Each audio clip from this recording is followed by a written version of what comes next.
કે બાજરાનો રોટલો ને ખાટી મીઠી છાશ, બાજરાનો રોટલો ને ખાટી મીઠી છાશ, એથી મીઠા ગુજરાતીઓના માન પાન. મારું ગુજરાત મને વાલું ગુજરાત, મારું ગુજરાત મને વાલું ગુજરાત. મારી જર્નીની શરૂઆત મારું મૂળ ગામ હાલોલ વડોદરાથી અત્યારે 30 કિલોમીટર, એટલે હું મૂળ ગામ હાલોલનો વતની છું. મારો જન્મ જ હાલોલમાં થયો છે અને મારા મમ્મી પપ્પા તરફથી મને લોકસંગીત મળેલું છે, ફોક મ્યુઝિક. હું મારા મમ્મી પપ્પા ફોક મ્યુઝિક મારા બ્લડમાં છે એમ કહીએ તો પણ ચાલે.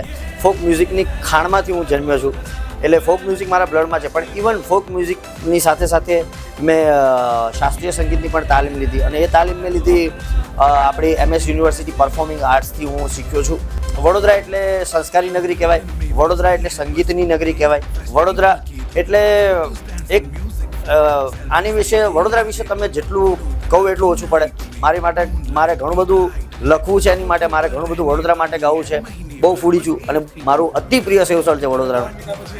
યસ, બે બોર્નવિટા ચા આવી બધું આવ્યું, પણ હવે હું સેવસળ કંઈક ક્યાંક ને ક્યાંક હું જરૂર કહેવા માગીશ કે તમારો બેઝ પાકો હોવો જોઈએ. તમે રાગનું જ્ઞાન હોવું જોઈએ, તમારે તાલનું જ્ઞાન હોવું જોઈએ.